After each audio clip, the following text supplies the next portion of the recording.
93 советници вкупно обезбеди ВМРО ДПМНЕ во сите општини од источниот регион, со што обезбеди максимална контрола врз работењето на советите. Советничката слика во дарените 4 години ќе биде претежно во боите на ВМРО ДПМНЕ, и тоа со убедлива разлика од досегашната. Градоначалниците имаат сигурен грб и одлуки кои брзопотезно на нив ќе им го отвараат патот на новите проекти. Советот на Штип брои 23 советници, од нив 16 се на ВМРО ДПМНЕ, 4 на СДСМ, Левица 2 и 1 Знам.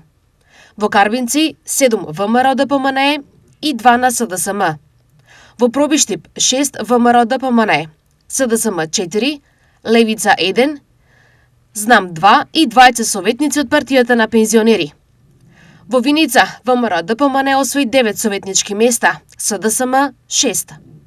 Во Зрновци 4 советници се од ВМРО ДПМНЕ, 3 СДСМ и 20 советници обезбеди МААК.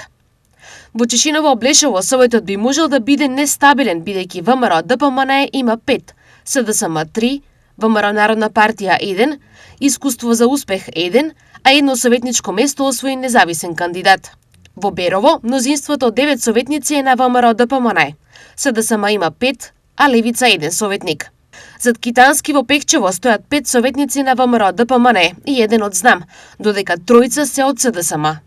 Во Делчево Гоцевски има 10 сопартици за советници, 3 се од СДСМ, а по 1 имаат Левица и Знам. Неизвестност во Советот на Македонска Каменица може да има постојано, бидејќи ВМРО ДПМНЕ има 5, СДСМ 4, но 20 советници се независни. За разлика од досега спокојна работа во Советот ќе има за Дејан Владев, бидејќи ВМРО ДПМНЕ има 9, СДСМ 3, Знам 2 и Левица 1 советник. Сепак неголемата неизвестност секогаш ке стражари во Кочани, каде независните ги поматија сметките на сите, а особено на СДСМ. Еве зошто. Кочанскиот совет брои 19 члена, а во новиот состав влегуваат 8 од ВМРО ДПМНЕ, 3 од СДСМ, 1 од Знам и дури 7 независни советници. Кој да победи во вториот круг за градоначалник пред себе ќе има голема неизвестност во балансирањето на интересите. Кочани и по овие избори останува отворен политички фронт кој сега се пренесува во Советот.